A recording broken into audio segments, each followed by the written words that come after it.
तुम्हारी सगी बहन का पति तुम्हारे यहाँ आया और तुम्हारा पति उसका आदर नहीं करे तो तुम्हें कैसा लगेगा? बोलो री जीजियों पर बनी वाली, बोलो री, बोलो जरा। जितनी बैठी हो ना महाराष्ट्र की, सब बोलो। अच्छा लगेगा? नहीं लगेगा ना? तुम कहोगी ना कि मेरी बहन का पति आया और तुम दुकान छोड़ कर नहीं आए, तुम ऑफिस छोड़ कर नहीं आए, तुम काम पे से वापिस नहीं आए।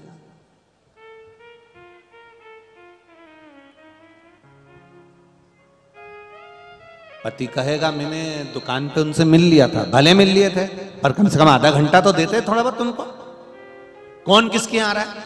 थोड़ी देर के लिए मेरे बहन का पति आया था, दामाद आए थे और तुम मिले नहीं। भगवान शिव जैसी रिश्तेदारी दुनिया में कोई नहीं निभा सकता। शंकर जी को लगा कामदेव आया है, रति का पति आया है, मैं सती का पति हूं, वो रति का पति है। अगर उसके आने पर भी मैंने आंख नहीं खोली तो मैं घर गया ना तो सती मुझसे कहेगी कि मेरी बहन का पति आया था, तुम उसको एक निगाह उठा के नहीं देख पाए। तो भगवान शंकर ने सोचा कामदेव आया है तो मैं निगाह उठा कर देख लूं, एक बार मैं उसको देखूं तो सही। भगवान ने देखा।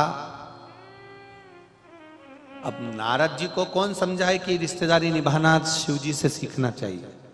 उनके बराबर दुनिया में कोई रिश्तेदारी नहीं निभा सकता जो मेरे देवादिदेव महादेव निभाते, जो मेरे शिव निभाते, जो मेरे शंकर निभाते।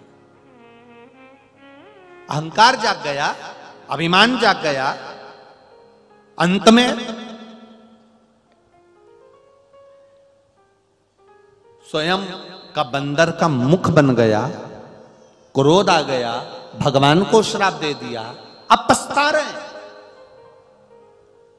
कि मैंने अहंकार के शब्द कैसे बोल दिए, मैंने अभिमान के शब्द कैसे कह दिए, मेरी मुक्ति कैसे होगी, मेरा मोक्ष कैसे होगा, मैं इस अभिमान से बाहर कैसे निकलूंगा। तब स्वयं भगवान विष्णु ने कहा, शंकर भगवान को तुमने अपशब्द कहा है, शिव को तुमने आड़ा टेढ़ा कहा है, और शंकर भगवान को अगर अपशब्द कहा तो साथ में तुमने नारायण को भी अपशब्द कहा है। ऐसी भूमि, ऐसी जगह जहां पर नारायण और शिव दोनों साथ रहते हो, ऐसी जगह पर जाकर तुम्हें तप करना चाहिए। तो ऐसी जगह कहां है जहां नारायण और शिव दोनों एक जगह पर मिल जाएं? तो कहा वो भूमि केवल पंढरपुर है, पंढरीनाथ का स्थान है, जहां नारायण के मस्तक पर शिवलिंग है, भगवान विष्णु के मस्तक पर, हरि विठल के मस्तक पर शिवलिंग विराजा हुआ है। ऐसी पावन धरा पर जाकर तुम तप करो। तो देवऋषि नारद ने कहा मैं वहां तप करूं तो मेरी तप की साक्षी कौन देगा? कौन मेरे तप की साक्षी देगा?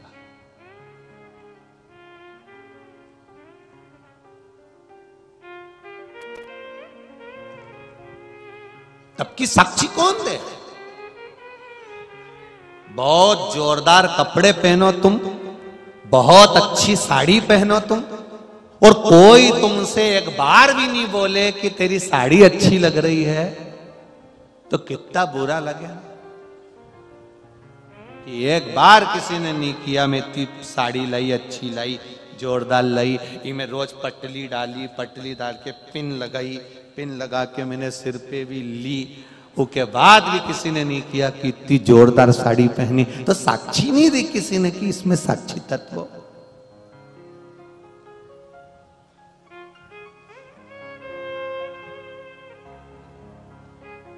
साक्षी कौन देगा?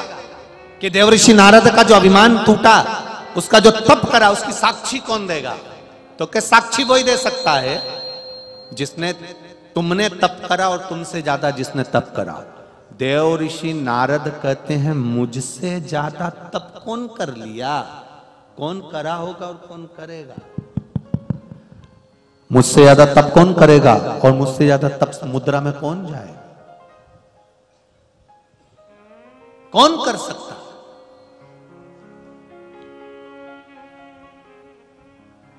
तब भगवान विष्णु ने कहा तुमसे ज्यादा तप करने के लिए, तुमसे ज्यादा तप करने वाली एक है। कौन?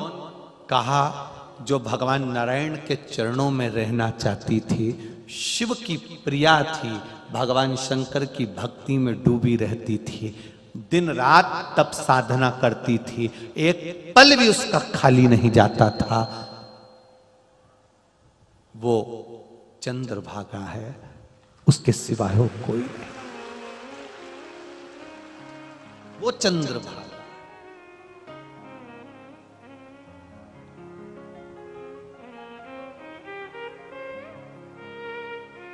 वो कोई साधारण नहीं है। चंद्रभागा के तट पे रहते हरि विठल है। जहां जिस चंद्रभागा नदी के तट पर हरि विठल विराजमान है, वो चंद्रभागा क्या करती है? वो चंद्रभागा का काम क्या है? वो चंद्रभागा नदी का काम क्या है? मां चंद्रभागा का काम क्या है? क्या काम है उसका? महाराज,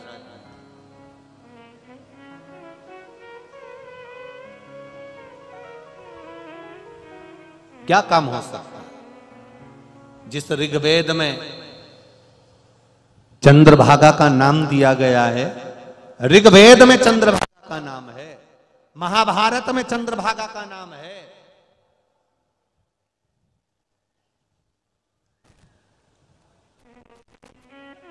गीता में चंद्रभागा का नाम है, श्रीमद् भागवत में चंद्रभागा का नाम है।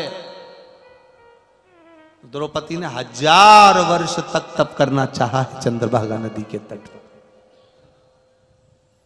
कौन है चंद्रभागा? क्या काम है इसका? एक काम चंद्रभागा का सबसे प्रबल है। क्या काम है चंद्रभागा का? देखिए देवऋषि नारद की कथा शिव महापुराण क्या कह रही है। देवऋषि नारद गए थे तप करने के लिए चंद्रभागा नदी के तट पर। बालू रेत का शिवलिंग बनाकर देवऋषि नारद ने तप करना प्रारंभ करा। देवऋषि नारद ने जो तप करना प्रारंभ करा, तप करते करते देवऋषि नारद को केवल थोड़ा ही समय निकला था और चंद्रभागा का बल देवऋषि नारद को प्राप्त हो गया और भगवान शंकर ने आकर देवऋषि नारद को श्राप से मुक्त किया, अहंकार से मुक्त। तो देवऋषि नारद ने कहा कि भगवान विष्णु तो बोले थे कि मुझे 1000 वर्ष तक तप करना पड़ेगा, 1000 वर्ष तक मुझे तप करना पड़ेगा, तब जाकर मैं श्राप से मुक्त हो पाऊंगा, तब मैं जाकर अहंकार से मुक्त हो पाऊंगा। पर मैंने तो इतना तप भी नहीं करा, फिर मुझे इतना फल कैसे मिल गया? तो भगवान शिव ने कहा, देवऋषि नारद, ये तुम्हारे तप बल का प्रमाण नहीं है, ये चंद्रभागा के तप बल का प्रमाण है कि चंद्रभागा के तट पर, चंद्रभागा के तट पर जो जाता है, चाहे 1000 किलोमीटर दूर से पैदल चलकर चले जाए, 1000 किलोमीटर दूर से पैदल चलकर चले जाए और पंडरीनाथ का हरि विठल का दर्शन करने से पहले चंद्रभागा में जब वो डुबकी लगाता है, चंद्रभागा अपना तप उसको इतना दे देती है, इतना दे देती है कि उसकी थकान मिट जाती है, हरि विठल का दर्शन कर कर सुख पा जाए। वो चंद्रभागा। वारकरी संप्रदाय में विठल विठल विठल विठल विठल कहते कहते कहते कहते पाँव में छाले पड़ रहे हैं, बाम लगाया जा रहा है। पूरे रास्ते भर लोग, कोई फल देता है, पानी पिलाता है, भोजन कराता है, कोई दवाई लेना पड़ती है, किसी किसी को बाम की जरूरत पड़ती है, दवाई की जरूरत पड़ती है, गोली की दवाई की जरूरत पड़ती है। दुनिया भर के लोग वारकरी संप्रदाय के पंढरपुर जाते हैं, रास्ते में उनको कितनी भी तकलीफ आ जाए, दवाई लेना पड़ जाए, पर शिव महापुराण की कथा कहती है वो वारकरी संप्रदाय के लोग जब चंद्रभागा के तट पर जाते हैं तो चंद्रभागा उनके दुख को ऐसे खींच लेती है जैसे लोहे को चुंबक खींच लेती है, और वो श्रेष्ठ आनंदित हो जाते हैं, उनको फिर दुख नहीं है। पंढरपुर पहुंचे तो ऐसा लगता है जैसे एक गुलाब का फूल मुरझा जाता है, फिर पंढरपुर पहुंचकर एकदम खिल जाता है। वो फूल जैसा प्रसन्न चित्त हो जाता। कोई पूछता है दर्द हो रहा है, तकलीफ हो रही है, इतनी दूर से चलकर आयो, 500 किलोमीटर, 600 किलोमीटर, 400 किलोमीटर, 700 किलोमीटर दूर से चल के आ रहा हूं, कष्ट नहीं? नहीं, रास्ते में था, पर चंद्रभागा की रज, चंद्रभागा का तट, उसकी मिट्टी, उसकी रज, उसकी धूल जब इस शरीर से लगती है तो चंद्रभागा अपना तप उस वारकरी संप्रदाय के जीव को दे देती है, और उसका तप, उसका जो भाग है, उसका दुख, उसका कष्ट खींच लेती है। वो चंद्रभागा है।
दिन भर मुख से आड़ी टेढ़ी बातें निकलती हैं, गालियां निकलती हैं, अपशब्द निकलते हैं, झूठ निकलता है, छल निकलता है, प्रपंच निकलता है, लोगों के लिए अपशब्द निकलता रहता है, कहीं कुछ न कुछ इस मुख से निकलता रहता है।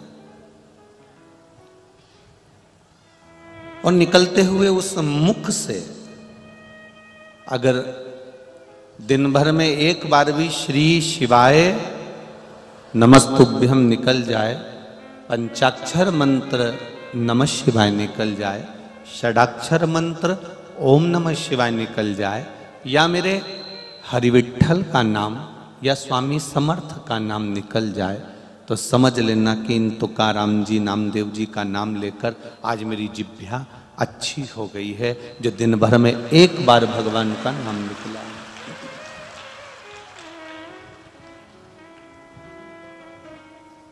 बहुत मुश्किल है परमात्मा का मंत्र जाप, नाम जाप करना।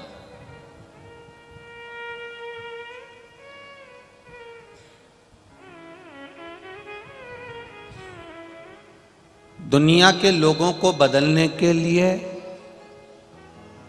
एक वक्ता होता है और एक वक्त होता है।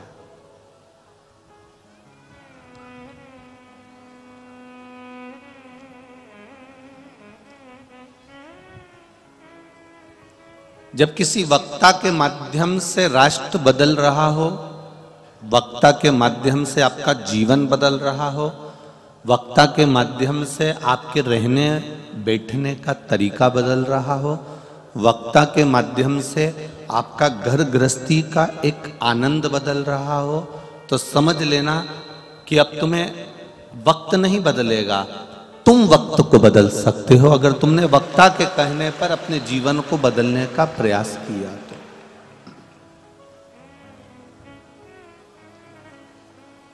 जो एक वक्ता के कहने पर नहीं बदलता, फिर उसके लिए वक्त बदल देता है, और वक्त फिर उसको ऐसा बदलता है कि अपने थपेड़े में लाकर ऐसा दुख का थपेड़ा लाकर खड़ा करता है कि उसके मुख पर ऐसा थापड़ पड़ता है दुख का, ऐसा कष्ट का एक समय आकर खड़ा हो जाता है। फिर वो समय जब आकर खड़ा हुआ, तब वक्त ने उसको बदलना प्रारंभ करा। फिर वो जगह जगह ठोकर खाता है, कष्ट सहन करता है, दुख सहन करता है, जगह जगह जाता है, तब वो थपेड़े में आकर फिर उसका जीवन बदलता है, फिर जीवन बदल रहा।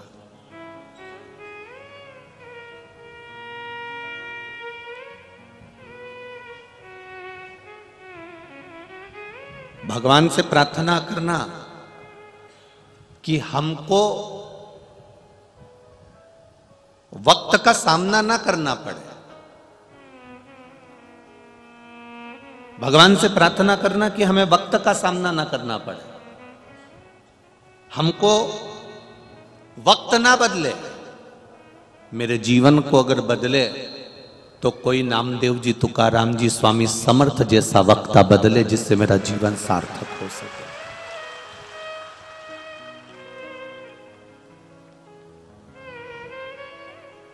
क्यों बैठते हैं हम कथा में जाकर? क्यों हम शिव महापुराण की कथा में बैठते हैं? क्यों हम टीवी चालू कर लेते हैं, आस्था चैनल पर कथा श्रवण कर लेते हैं? कितनी कृपा मेरे बाबा भोलेनाथ जी की परभणी वालों पर हुई है कि कथा भी मिली है तो प्रदोष काल के समय पर शाम को 4 बजे से 7 बजे तक मिली, वो भी माघ के महीने में, मकर संक्रांति का पर्व।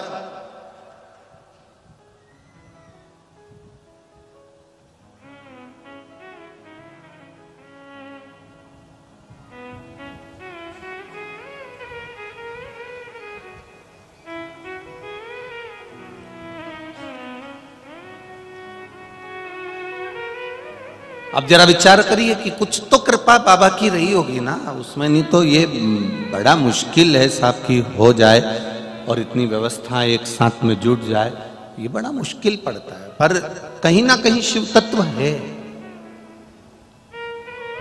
शिव की शरणागति है। मैंने तेरे ही भरोसे ओ बाबा, तेरे ही भरोसे हवा बिच उड़ती जावागी, बाबा डोर हटो छड़ी नाम कटी जावागी। भोले मैं तेरी पतंग, शंभू मैं तेरी पतंग, हवा बिच उड़ती जावागी, बाबा डोर हटो छड़ी नाम कटी जावागी। कहीं शिव कृपा से, शंकर की करुणा से, शंकर की दया से हमारे जीवन में अगर बदलाव आ रहा है, कथा को सुनकर, शिव महापुराण को घर में पढ़कर, संतों की लीला को पढ़कर, कहीं भगवत भजन में लगकर अगर हमारे वक्त को हम बदल रहे हैं, हमारे समय को हम बदल रहे हैं, हमारे जीवन को हम बदल रहे हैं, तो ये समझ लेना कि तुम्हारे जीवन को बदलने के लिए अब वक्त की जरूरत नहीं पड़ेगी। वक्ता तुम्हारे जीवन में आ गया, इसलिए तुम्हारा वक्त बदलने के लिए तैयार। वक्ता और वक्त, वक्ता जब बदल देता है तो वक्त अपने आप बदल जाता है, पर जब वक्त बदलता है तब फिर व्यक्ति बहुत विचित्रता से अपने जीवन को हार बैठता है। वह हार जाता है।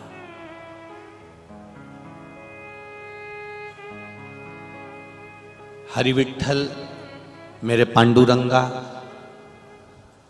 चंद्रभागा नदी के तट पर मेरे श्री नारायण रुक्मणी जी के साथ में, लक्ष्मी जी के साथ में विराजमान हुए।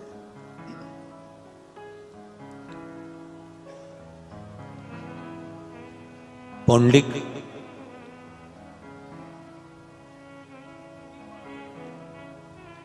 जो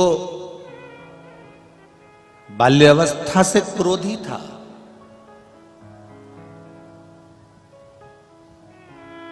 जिद्दी था, चिड़चिड़ा था, माता पिता का आदर भी नहीं करता था, सम्मान भी नहीं करता था।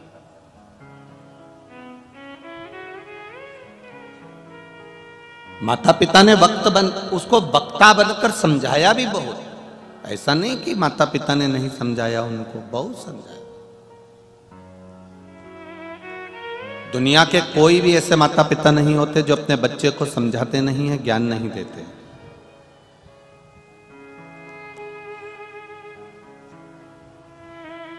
पौंडरिक के पिताजी जाहनुदेव ने अपने बेटे को बिठाकर समझाया कि तुम ये क्रोध करना छोड़ दो, तुम ये अपशब्द बोलना छोड़ दो, तुम ये चिड़चिड़ापन छोड़ दो। पर एक ब्राह्मण जाहनुदेव बहुत ज्ञान से, आनंद के साथ में पौंडरिक को समझाते हैं, पर पौंडरिक समझता नहीं। समय रहते जो अपने माता पिता से नहीं समझा, समय रहते जो अपने गुरु से नहीं समझा, समय रहते जो अपने शिक्षक से नहीं समझा, समय रहते जो अपने बड़ों से नहीं समझा, फिर उसको समय का थपेड़ा जब पड़ता है तो अपने आप समझा देता है। फिर उसको कोई दूसरा नहीं समझाएगा, उसको समय का थपेड़ा समझाएगा। उसको समय का जो क्रम है, वक्त का जो क्रम है, वो समझाने का प्रयास करेगा।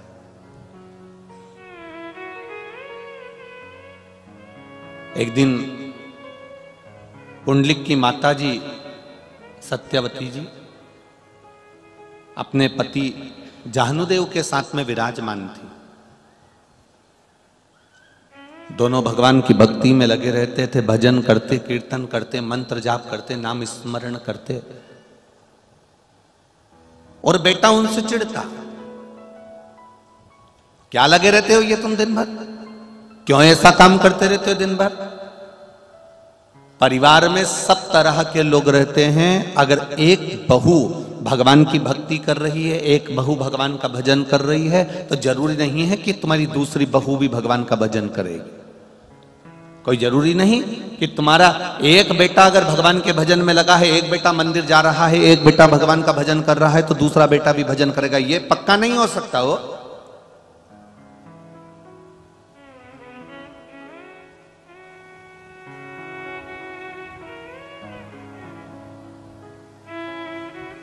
कई लोग अगर कथा श्रवण करने भी आए हैं ना, तो कई लोग कथा को देखने भी आए कि व्यवस्था कैसी करी गई, क्या हो रहा है, कैसा हो रहा है। और कई लोग ऐसे भी होंगे, वो कहते हैं ना 3 तरह के श्रोता होते हैं। पहले नंबर का श्रोता कथा को जो सुनने आता है, दूसरे नंबर का सोता जो कथा में सोने आता है, और तीसरे नंबर का सरोता, सुपारी काटने वाला सरोता। ये 3 तरह के श्रोता होते हैं। पहले नंबर का होता है श्रोता, जो केवल कथा सुनने आया, उसे कोई मतलब नहीं क्या हो रहा है, क्या नहीं हो रहा है, क्या हो रहा है, क्या नहीं हो रहा, उसे कोई मतलब नहीं है। वो केवल कथा को सुनने के लिए आया है। उसको तो भगवान की भक्ति करना है, भजन करना है, मंत्र जाप करना है, स्मरण करना है, कीर्तन करना है। 3 घंटा भगवान की अविरल भक्ति को प्राप्त करना है। 5 दिन वो केवल कथा सुनने के लिए आया है। आसन बिछाएगा, सोएगा, और कथा सुनी 5 दिन की, बोरिया बस्तर बांधा और अपने घर चले जाएगा। ये होता है श्रोता। दूसरे नंबर पर है सोता। वो कथा में आकर बैठेगा, थोड़ी देर उसका चित्त कथा में लगेगा, उसके बाद में बस सिर पे पल्लू वल्लू रख के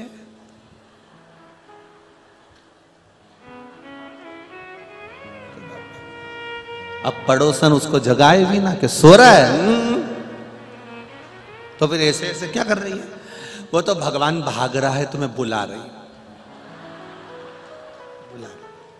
तो सो नहीं रहा है। और तीसरे नंबर पर होता है सरोता, जो केवल कथा में कतरने के लिए बैठा है।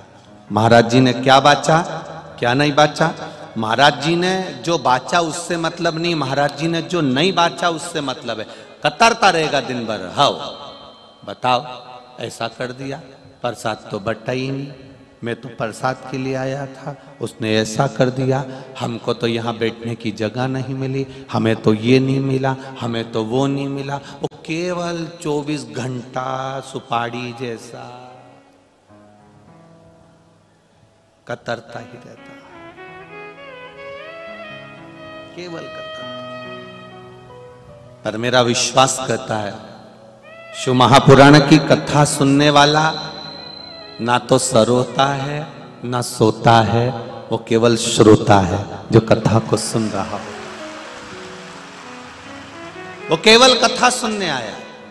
3 घंटा रहकर उसे कथा का रसतत्व ग्रहण करना है, भगवान की अविरल भक्ति को धारण करना है, भगवान के चरणारविंद का रसतत्व क्या होता है, भगवान की अविरल भक्ति क्या होती है, भगवान का विश्वास क्या होता है, उसको वो प्राप्त करना,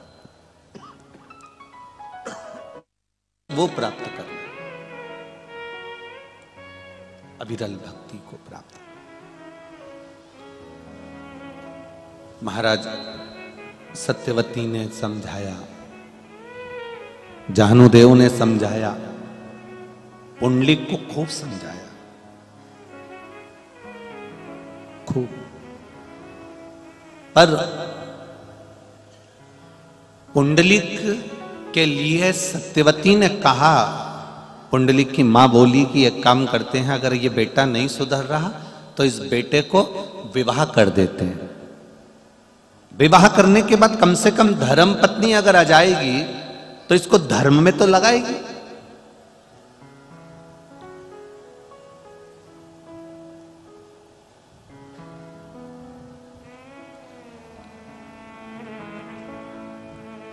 पर क्या मालूम था कि तुकाराम जी जैसी आ जाएगी,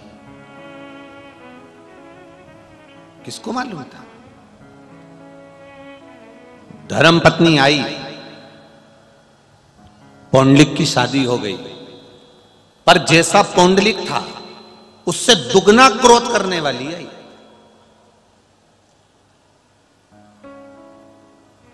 अब एक दिन पौंडलिक के माता पिता भगवान नारायण की आराधना कर रहे हैं, भगवान शिव की भक्ति कर रहे हैं, भजन में डूबे हुए हैं। शंकर के परम उपासक थे जानदेव और सत्यवती, भगवान शिव की भक्ति बहुत करते थे।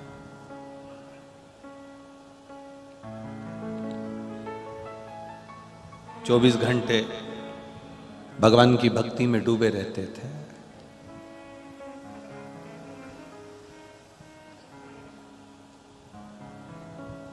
महाराज एक दिन बेटे ने भगवान शिव के शिवलिंग का जो निर्माण जानदेव कर रहे थे, सत्यवती कर रही थी, और बेटे पौंडलिक ने देख लिया कि इन्होंने माटी का शिवलिंग बनाया है, पार्थिव शिवलिंग का निर्माण करा है। पार्थिव शिवलिंग का निर्माण करा तो पौंडलिक ने पूछ लिया, ये क्या कर रहे हो, इसके करने से क्या होता है, क्यों लगे रहते हो फालतू के काम में, क्या होगा इससे? आपसे भी लोग यही कहेंगे जो पौंडलिक ने अपने माता पिता से कहा। आपको ज्ञान देने वाले ज्यादा मिलेंगे, बहुत ज्ञान देने वाले मिलेंगे। क्या होता है श्री शिवाय नमस्तुभ्यम बोलने से, क्या होता है शिव महापुराण की कथा सुनने से, क्या होता है भगवान के भजन करने से, क्या होता है शंकर जी के मंदिर में एक लोटा जल चढ़ाने से, क्या होता है शिव महापुराण की कथा को श्रवण करने से, क्या होता है एक चावल का दाना चढ़ाने से, क्या होता है एक बेलपत्र चढ़ाने से। उन बच्चों को समझाना पड़ेगा। देखो एक पत्र आया है,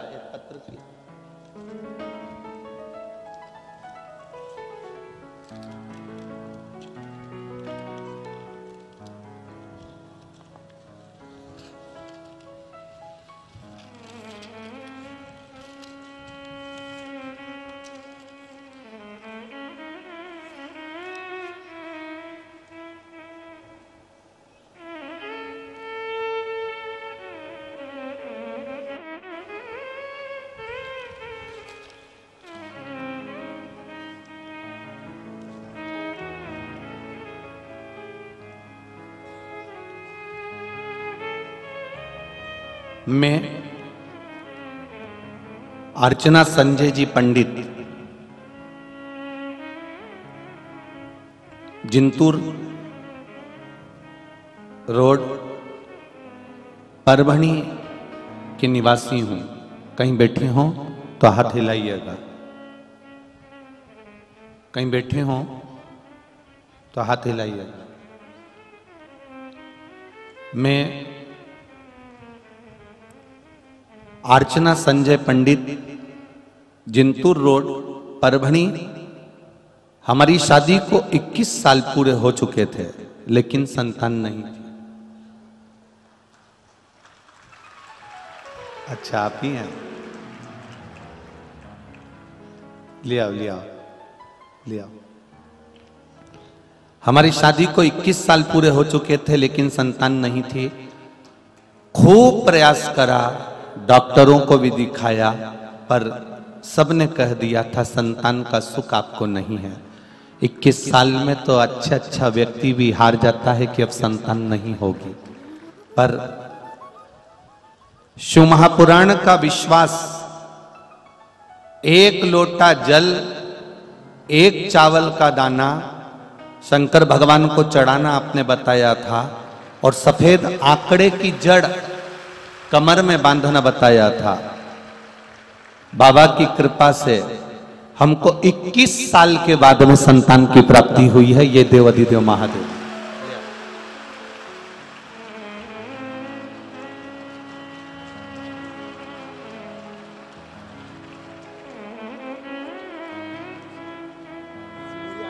तीन महीने की गुड़िया है, जोरदार ताली बजाएं।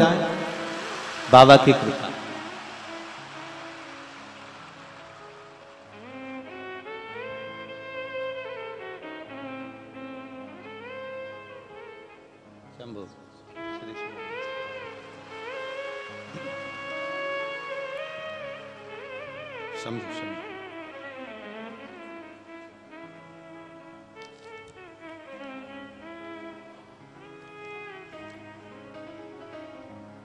मैं अर्चना संजय पंडित, जिंतूर रोड, परभणी।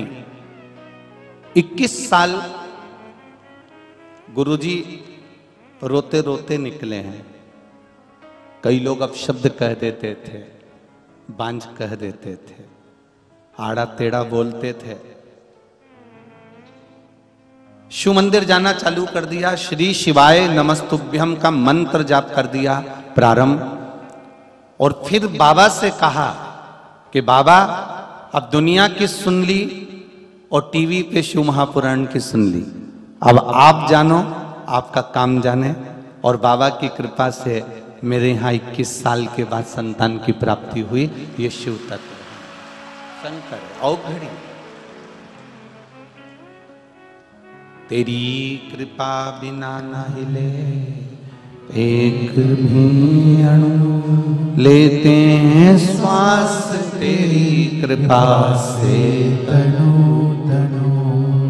बखान क्या करूं मैं राखों के ढेर का, चपटी भभूत में है खजाना कुबेर का।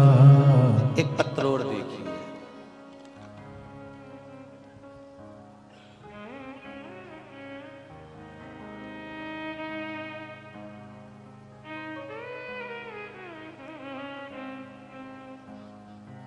गुरुजी मैं नांदेड़ महाराष्ट्र से आया हूं।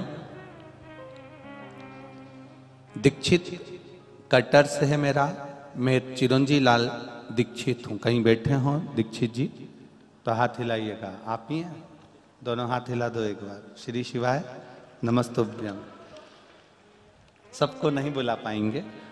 गुरुदेव मेरे हाथ में कोनी के अंदर एक 150 ग्राम की एक गठान हो गई थी। 150 ग्राम की गठान हो गई थी, जिस गठान को डॉक्टर कई बार बोल रहे थे कि इसका ऑपरेशन करा लो, ये जांच पर जाएगी। हमने भी भोलेनाथ जी के भरोसे पर छोड़ दिया और एक बेलपत्री बाबा पर चढ़ी हुई खाना प्रारंभ कर दिया। आज देवादिदेव महादेव की कृपा से मेरी गठान समाप्त हो गई है। मैं बाबा को नमन करने के लिए आया हूं। ठीक है, हाथ। श्री शिवाय नमस्तुभ्यम। शिव तत्व है, औघड़ी, शंकर, त्रिकालदर्शी, कैलाश।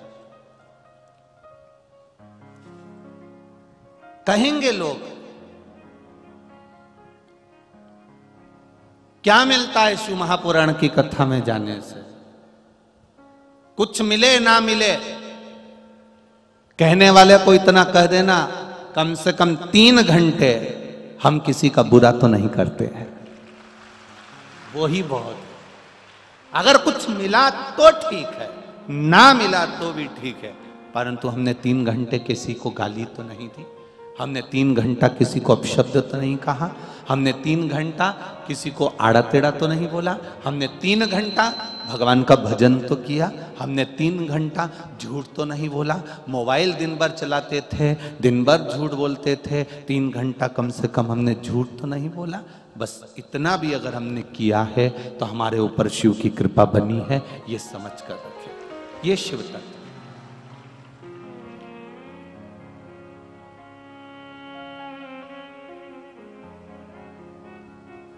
बदलता है, जीवन वक्त बदलता है।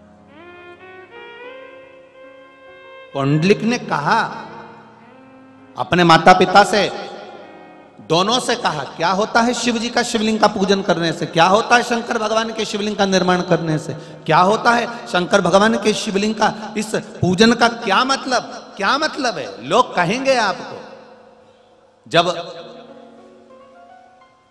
सावन महीने की शिवरात्रि आती है और ऑनलाइन शिव महापुराण की कथा के अंतर्गत ऑनलाइन शिव जी का अभिषेक कराते हैं, तो कई लोग कहते हैं इससे क्या होगा, क्यों अभिषेक करना, क्या करना, इससे क्या फायदा होगा, उससे उस अभिषेक का महत्व क्या है, उस अभिषेक का आनंद क्या है, उस अभिषेक का लक्ष्य तत्व क्या है।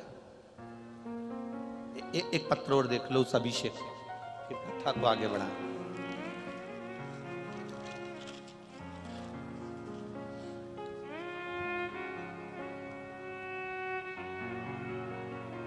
मिसो सीमा सचिन नामंदर, न्यू हनुमान नगर, N4 सिडको संभाजी नगर से आई हूं। कहीं बैठी हो तो हाथ हिलाइए। आप ही हैं? दोनों हाथ हिला दो। श्री शिवाय नमस्तुभ्यम। बाबा की कृपा का क्या बखान करूं गुरुदेव। मैंने आपने बताया है कि एक लोटा जल सारी समस्या का हल होता है। बाबा को रोज अर्पण किया, पशुपति व्रत भी किया, और बाबा का क्या वर्णन करूं। मेरी लड़की सीए इंटरमीडिएट के 2 ग्रुप का एग्जाम एक साथ दी। सबने मना कर दिया था और बहुत आस छोड़ चुकी थी। शिव जी का जो अभिषेक आपने कराया था, भगवान शिव की कृपा, बाबा की ऐसी करुणा हुई गुरुदेव, मेरी बेटी दोनों ग्रुप बेटी ने एक ही बार में शिव की कृपा से क्लियर कर लिया। आप ही हैं बेटी? दोनों हाथ हिला दो एक बार। श्री शिवाय नमस्तुभ्यम। बधाई आपको दोनों ग्रुप फाइनल करने के लिए। बैठिए। ये शिव तत्व है। लोग कहें कि शंकर की भक्ति से क्या मिलता है, शिव के स्मरण से क्या मिलता है, शंकर के गुणगान से क्या मिलता है, शंकर के तत्व से क्या मिलता है, शिव भक्ति से क्या मिलता है, तो उनको हम कुछ ना कहें, बस इतना जरूर कहें कि भगवान शिव की भक्ति का बल ही बहुत है, उसका गुणगान का बल ही बहुत है। बहुत उत्तम। पौंडिक ने पूछा अपने माता पिता से कि ये तुम जो शिव जी का पूजन कर रहे हो, भगवान शंकर का, भगवान का शिव का भजन कर रहे हो, शंकर जी का अभिषेक कर रहे हो, इससे होगा क्या?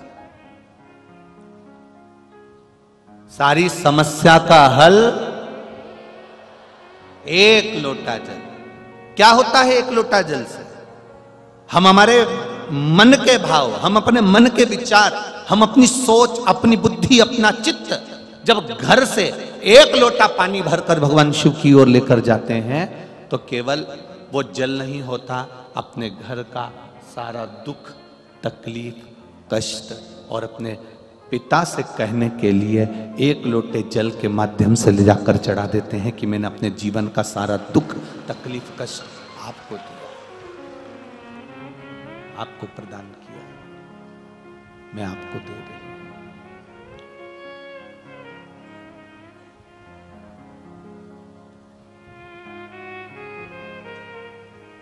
पौंडिक ने पूछा,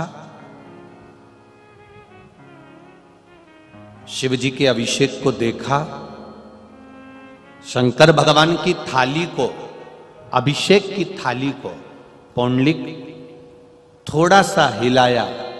सत्यवती ने कहा, बेटा आप हम पर क्रोध कर रहे थे, आप हमें अपशब्द कह रहे थे, चल गया। आप हमें आड़ा टेढ़ा बोल रहे थे, चल गया। पर मेरे शिव को आप छुएंगे नहीं, उसका स्पर्श नहीं करेंगे। मां विसर्जन कर दो, कुछ नहीं होता ये। अब जो बेटा बोल रहा है वही बहू बोल रही है। कभी कभी मेरा निवेदन बहुओं से है, अगर आपका बेटा पति अपशब्द बोल रहा है, अपने माता पिता से, सास ससुर से आपके आड़ा टेढ़ा बोल रहा है, अपशब्द बोल रहा है, गाली दे रहा है, कुछ ऊंचे शब्दों में बोल रहा है, तो घर की धर्म पत्नी को चाहिए, उसकी पत्नी को चाहिए कि वो अपने पति को समझाए कि इन्होंने तुम्हें जन्म दिया है, भले कैसे भी हैं, पर है तो माता पिता, इनका आदर तुम्हें करना, इनका सम्मान तुम्हें करना, इनको सम्मानित तुम्हें करना है, आदर तुम्हें करना है, इनका सम्मान तुम्हें करना।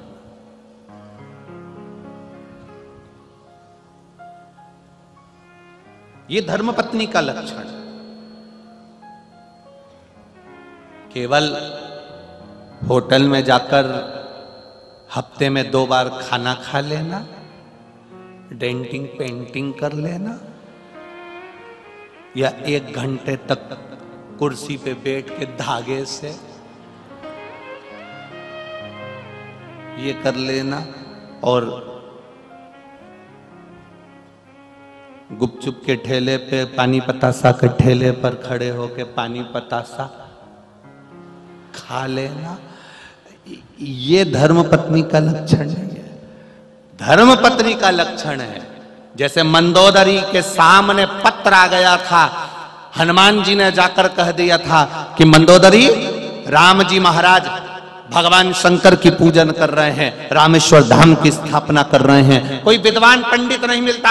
मंदोदरी कहती है मेरे पति से दुगना कोई विद्वान नहीं हो सकता, पर तेरे पति को लेकर कैसे जाऊंगा? तब मंदोदरी कहती है मैं उसकी धर्म पत्नी हूं, अगर मेरे पति ने मेरे से शादी करी है और मैं धर्म के पथ पर अपने पति को भेज सकती हूं, अगर तुम धर्म पत्नी हो तो अपने पति को धर्म के पथ पर भेज कर बताइए। मंदोदरी ने अपने पति से कहा स्वामी, आप ब्राह्मण कुल में जन्मे, ब्राह्मण के घर में जन्मे, पर आपने कभी ब्राह्मण कर्म नहीं करा। रावण ने कहा ब्राह्मण कर्म क्या होता है?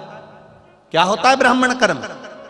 मैं यज्ञोपवीत पहनता हूं, यह ब्राह्मण कर्म है। मैं मस्तक पर त्रिपुंड लगाता हूं, यह ब्राह्मण कर्म है। मैं शिखा रखता हूं, यह ब्राह्मण कर्म है। मैं गले में रुद्राक्ष की माला पहनता हूं, यह ब्राह्मण कर्म है। मैं गले में तुलसी की माला पहनता हूं, यह ब्राह्मण कर्म है। यह ब्राह्मण कर्म नहीं तो और क्या है? इतने में मंदोदरी ने कहा इसको ब्राह्मण कर्म नहीं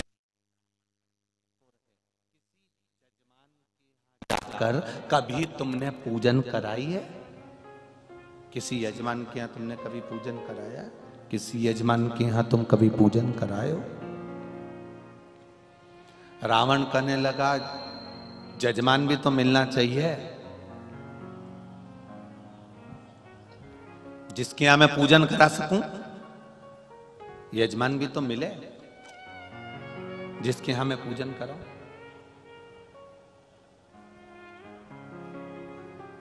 स्वामी, जिस राम जी के साथ में आपकी दुश्मनी है, वही राम भगवान शंकर की प्राण प्रतिष्ठा कर रहे हैं। उनको कोई विद्वान पंडित नहीं मिल रहा, आप चले जाओ ना।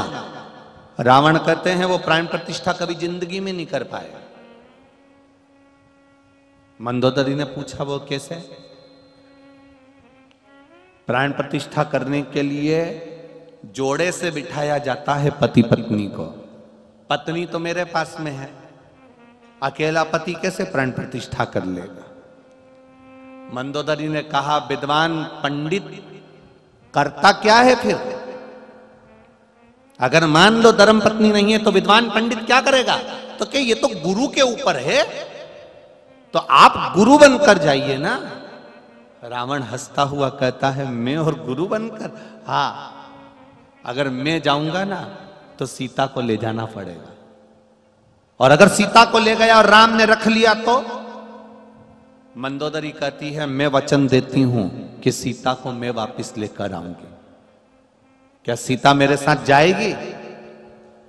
मंदोदरी कहती है सीता आपके साथ नहीं जाएगी, पर वो बानर जिसने तुम्हारी लंका में आग लगाई थी, सीता उसके साथ जा सकती है।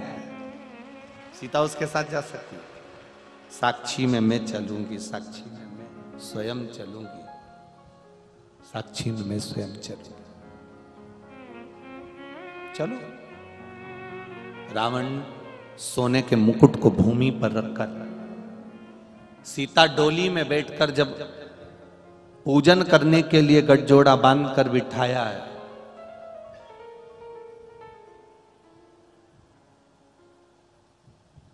रामेश्वर धाम की स्थापना कर दी है। राम जी ने चरण धोकर प्रणाम किया है, तब रावण ने आशीर्वाद दिया है विजय भव। हनुमान जी पास में खड़े थे। हनुमान जी ने कोनी मारकर कहा क्यों महाराज, अभी से हार गए? रावण कहता है हारा वारा नहीं हूं, मैंने पूजन कराई है, पंडित हूं, गुरु हूं।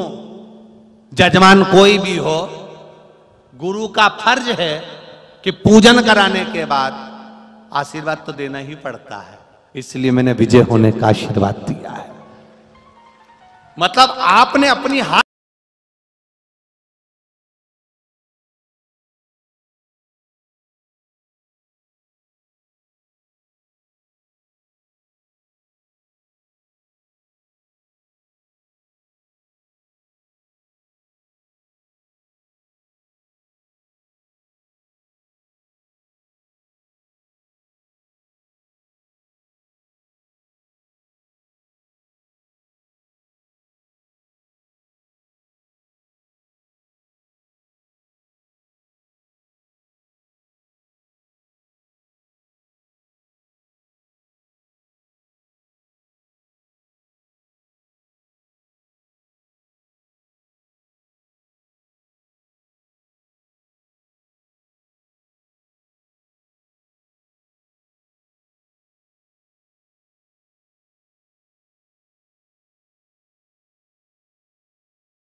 और ना कोई पास, ना कोई टिकट, कुछ भी नहीं।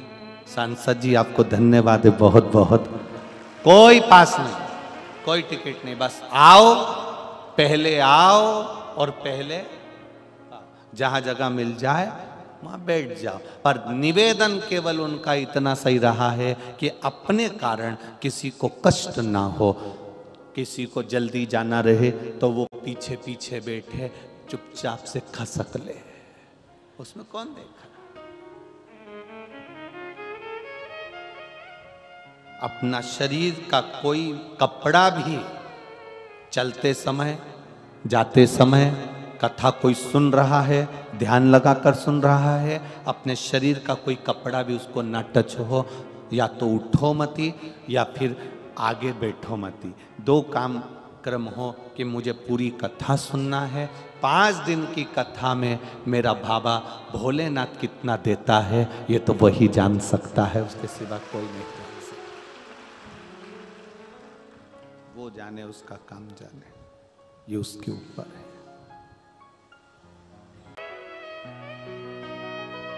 धर्मपत्नी पौंडलिक की, वो भी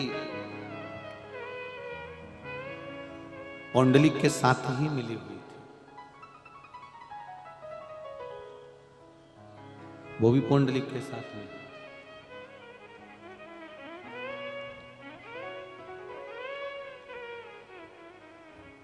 तुरंत जाहनुदेव ब्राह्मण ने और उनकी धर्मपत्नी सत्यवती ने ये विचार कर लिया कि अपन जो है यहाँ से चले चलते हैं, अब अपने को पौंडलिक के पास नहीं रहना।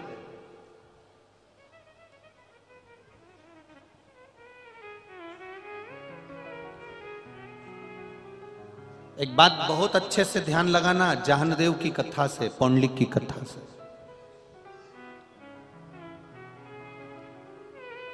पत्नी, पुत्र, जिनके लिए तुम दिन भर दुकान पर बैठकर कमाते हो, जिनके लिए तुम खुद भूखे रह जाते हो और जोड़ जोड़ कर लाकर घर में देते हो, बंगला बनाते हो, गाड़ी लाते हो, हैंडसेट, मोबाइल, लैपटॉप, दुनिया का सारा ठाट अपने बच्चे को देते हो।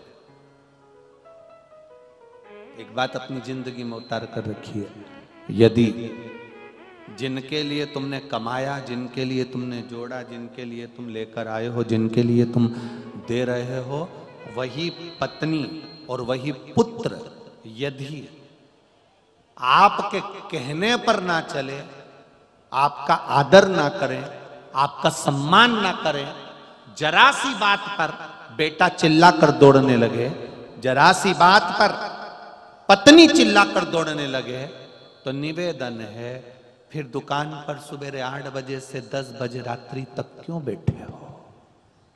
किस लिए?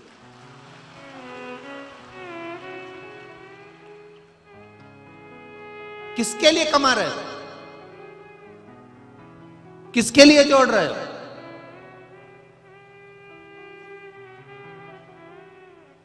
ना कहीं जा पाते हो, ना कहीं आ पाते हो। इतना सा फुर्सत नहीं कि तुम शिव महापुराण की कथा भी सुनने चले जाओ। इतना सा समय नहीं कि तुम कहीं अच्छे से अपने मेहमानों से मिल लो। किसके लिए जोड़ा तुमने? ना पुत्र अच्छे से बोल रहा है, ना पत्नी अच्छे से बोल रही है, केवल जोड़ा जोड़ा जोड़ा। शिव पुराण की कथा कहती है जिसकी पत्नी और पुत्र, जिसकी पत्नी और पुत्र ये दोनों श्रेष्ठता से अपना सम्मान करते हो, बेटा बाप का सम्मान करता हो, पत्नी पति का सम्मान करती हो, तो समझ लेना सारे तीर्थ तुम्हारे घर के अंदर बसे हुए हैं। सारे तीर्थ तुम्हारे घर के अंदर है। और जहां पर पत्नी सम्मान ना कर रही हो, बेटा सम्मान ना कर रहा हो, अपशब्द बोल रहा हो, गालियां दे रहा हो, आड़ा टेढ़ा बोल रहा हो, क्रोध कर रहा हो,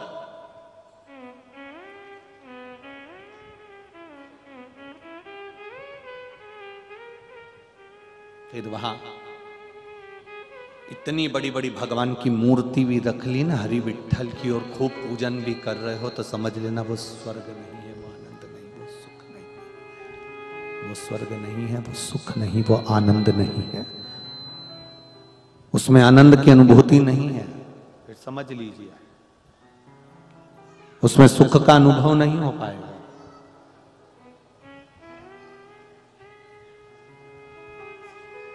उसमें आनंद का अनुभव नहीं हो पाएगा। पौंडलिक के माता पिता ने विचार कर लिया अब हमको नहीं रहना, अब हमको काशी चले जाना चाहिए। तो पौंडलिक ने अपने माता पिता के काशी जाने की तैयारी हो गई, तो बहू ने पूछ लिया, पौंडलिक की धर्मपत्नी ने पूछा, कहां जा रहे हो आप दोनों? कहा हम काशी जा रहे हैं। काशी में क्या है? तो कहे देवादिदेव महादेव है, और हमने सुना है काशी अभिमुक्त नगरी है, मोक्ष नगरी है, जहां पर व्यक्ति मरता है, प्राण छूटते हैं, तो देवादिदेव महादेव आकर स्वयं गुरु मंत्र प्रदान करते हैं। ऐसी काशी में हम जा रहे हैं, ऐसी काशी में हम पहुंचे।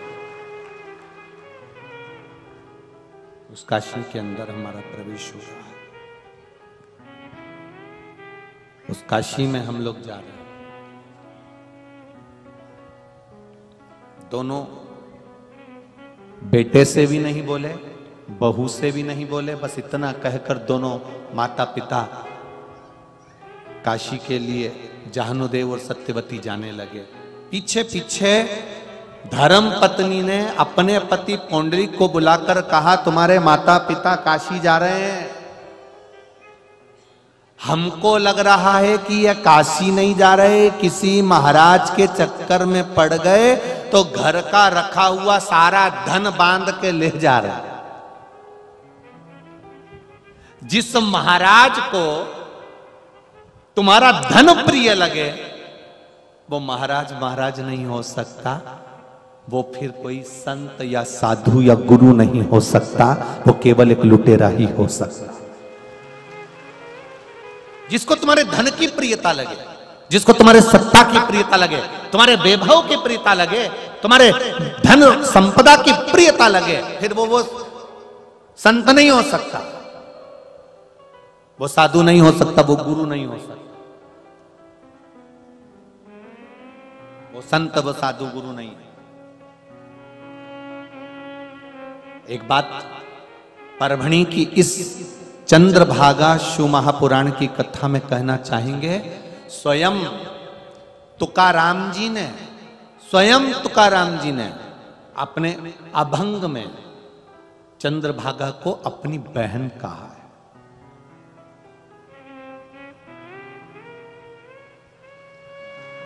स्वयं तुकाराम जी ने अपने अभंग में चंद्रभागा को अपनी बहन कहा है। परभणी की इस चंद्रभागा शिव महापुराण की कथा में संत तुकाराम जी का बड़ा भाव वर्णन किया गया। मांझी बहन चंद्रभागा, मेरी बहन है चंद्रभागा।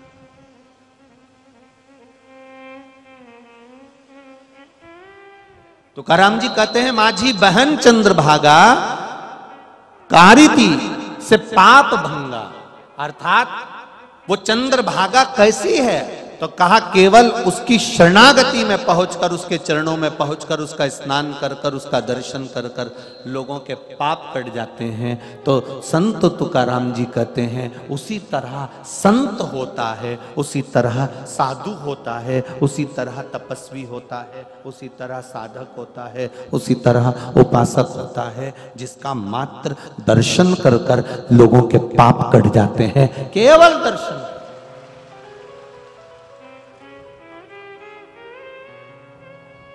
साधु, सन्यासी, तपस्वी, साधक, उपासक, संत, महात्मा, ये पावन धरा महाराष्ट्र की जो भूमि है, ये महाराष्ट्र की जो धरा है, ये संतों की धरा है, साधुओं की धरा है, गुरुजनों की धरा है।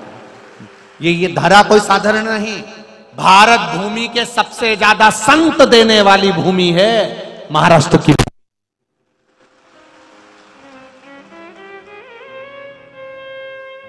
छत्रपति शिवाजी को देने वाली भूमि है महाराष्ट्र की भूमि।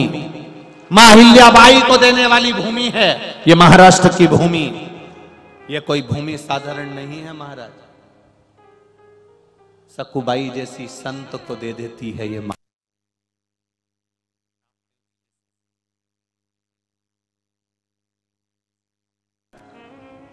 यहां तो हर थोड़ी दूर जाओगे, हर चौराहे पर, हर 8 कदम पर कोई ना कोई संत का स्थान मिल जाता है। ये महाराष्ट्र की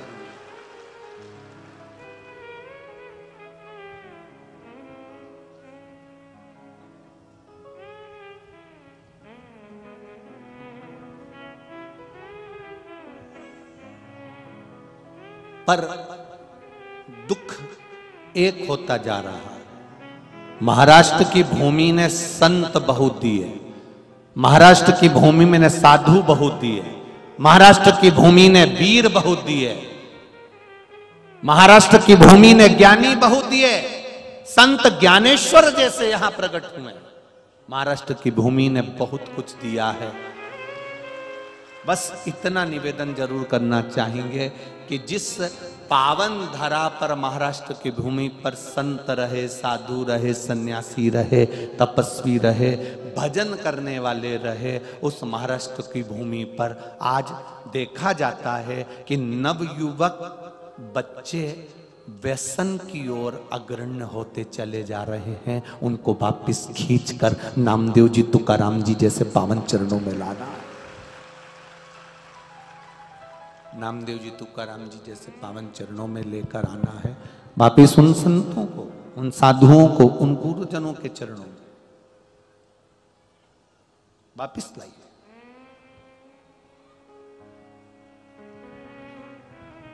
भटक रहे हैं लोग।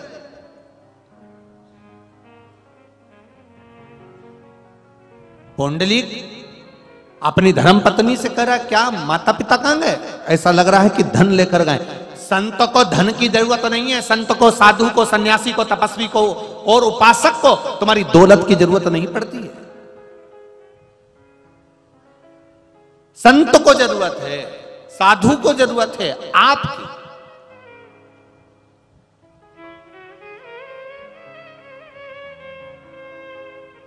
एक राजा एक गुरु के पास गया और गुरुजी से जाकर बोला, आप जाने वो राजा और गुरु की बात बहुत दूसरी हो गई। सांसद जी मैं कहना चाहूंगा, अभी कौकड़ी गांव में कथा थी, कौकड़ी में कथा थी, तो वो हम अगर राजा और रानी की कथा सुनाएंगे तो बहुत पुरानी कथा हो जाएगी। हम कौकड़ी गांव की कथा सुना देते हैं।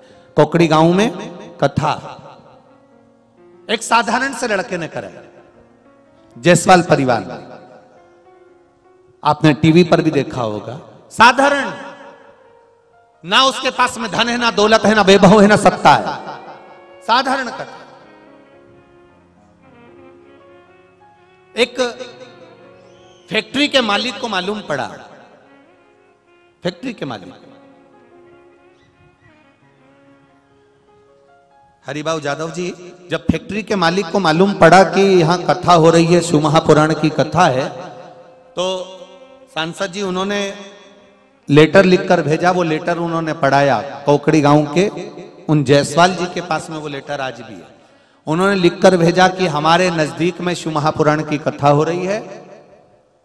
शिव महापुराण की कथा में भोजन भंडारे में लाखों लोग भोजन करते हैं, लाखों लोग भोजन करते हैं। इतने लोग फेरते हैं, 25-25, 50-50 हजार लोग तो केवल पंडाल में सोते हैं, तो वो भोजन वही करते हैं। तो उन्होंने लिखकर भेजा कि हमारी बहुत बड़ी फैक्ट्री है, हमारे पास में बहुत बाबा की कृपा है, तो जायसवाल जी तुम्हें किसी के पास जाने की जरूरत नहीं है। जितना भी भोजन भंडारे में चावल जाए, सामान जाए, उनकी सीमेंट की भी फैक्ट्री थी और राइस मिल भी थी। तो उन्होंने कहा कि जितना भी चावल जाए और जितना भी सामान जाए वो हमारे यहां से जाए। अब देखिएगा जरा सांसद जी, हमारे यहां से जाए। अब बात समझना जरा, उन्होंने लिख दिया हमारी इतनी फैक्ट्री है और हमारा ये वैभव है और जो भी जाए वो हमारे यहां से जाए। अब कौकड़ी गांव में कथा, भक्त तो भक्त है, शिव के भक्त तो बड़े अड़भंगी होते हैं महाराज। कोई आया एक गाड़ी भरकर आलू ले आया, कोई आया, हमने ये बात कथा में भी कही, एक गाड़ी भरकर बैंगन भट्टा ले आया, कोई एक गाड़ी भरकर टमाटर ले आया, कोई एक गाड़ी भरकर चावल ले आया, कोई एक गाड़ी भरकर आटा ले आया, कोई एक गाड़ी भरकर तेल ले आया।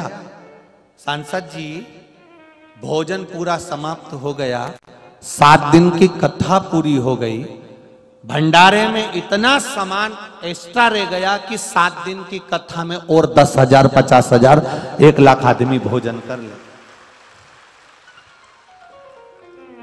जब फैक्ट्री के मालिक के पास में खबर गई, साहब वो कथा हो गई है बाबा की कृपा से, तो उन्होंने तुरंत अपनी मिल, राइस मिल वाले को बुलाया कि कितना चावल गया, कथा में कितना चावल गया। साहब वो मांगने तो कोई आया ही नहीं, सामान कितना गया। साहब अपने यहां पर कोई मांगने नहीं आया, कथा सुनने जो आए थे वो ही इतना लेकर आए थे कि कथा पूर्ण का आनंद देकर चले। शिव तत्व देखिए, शंकर की कथा, शिव को तुम्हारा वैभव नहीं चाहिए, शंकर भगवान को तुम्हारी दौलत नहीं चाहिए, शंकर भगवान को तुम्हारा धन नहीं चाहिए, शंकर भगवान को तुम्हारा वैभव नहीं चाहिए। किसी दूसरे मंदिर में जाते तो भले पीतांबर ले जाते, अंबर ले जाते, धन ले जाते, 56 भोग ले जाते, मेरे महादेव को ना 56 भोग भी नहीं चाहिए।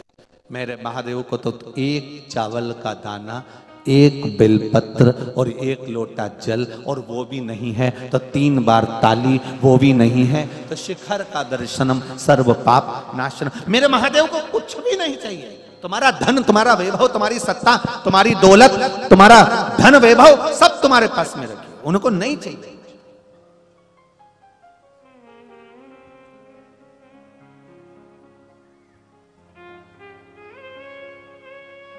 शिव को चाहिए तो केवल आपका प्रेम, आपकी करुणा, आपकी वात्सल्यता और आपकी मीठी वाणी, वो मेरे देवाधिदेव महादेव को चाहिए।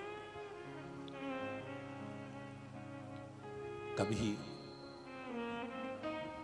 एकांत में बैठकर अगर दिल से बोल भी लिए ना, श्री शिवाय नमस्तुभ्यम, उतना मेरे महादेव ने स्वीकार कर लिया, उतना मेरे महादेव ने स्वीकार कर लिया। क्या है? शिव महापुराण की कथा में लिखा हुआ, श्री शिवाय नमस्तुभ्यम बोलने वाले का केवल मुख का दर्शन कर लो तो सारे पाप नष्ट हो जाते हैं, 1000 अश्वमेध यज्ञ का पुण्य फल प्राप्त हो जाता है। शिव महापुराण की कथा सुनकर जाने वाला व्यक्ति जिस राह से निकल कर जाता है, जिस मार्ग से निकल कर जाता है, वहां कोई कितना भी किसी भी भाव से मर गया हो, कुंवारी अवस्था में गया हो, अधोगति में मरा हो, गर्भ में मरा हो, अगर ऐसा व्यक्ति भी कथा सुनकर जाने वाले का मात्र दर्शन कर लेता है तो उसकी गति सुधर जाती है, उसका पिंड कान हो जाता है, उसको तर्पण और पिंड की जरूरत नहीं पड़ती। ऐसा शिव महापुराण का तत्व कह रहा।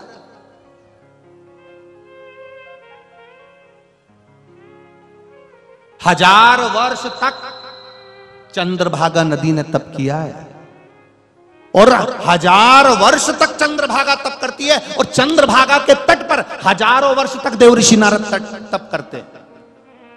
1000 वर्ष तक केवल एक थोड़ा सा अहंकार झलक गया था देवऋषि नारद के जीवन में, थोड़ा सा अहंकार, उन्होंने कामदेव पर विजय प्राप्त कर ली थी और शंकर जी से जाकर कह दिया था मैंने कामदेव को जीता है।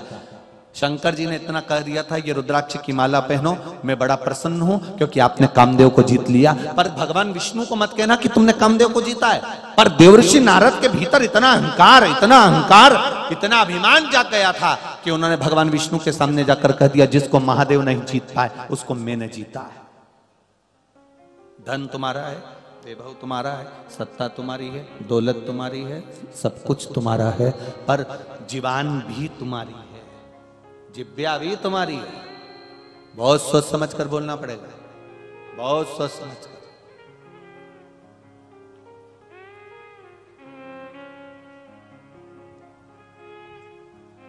कई बार लोग एक दूसरे को नीचे दिखाने के चक्कर में बहुत से शब्द ऐसे बोल जाते हैं जिसके कारण बस जिंदगी भर पछताना पड़ता है।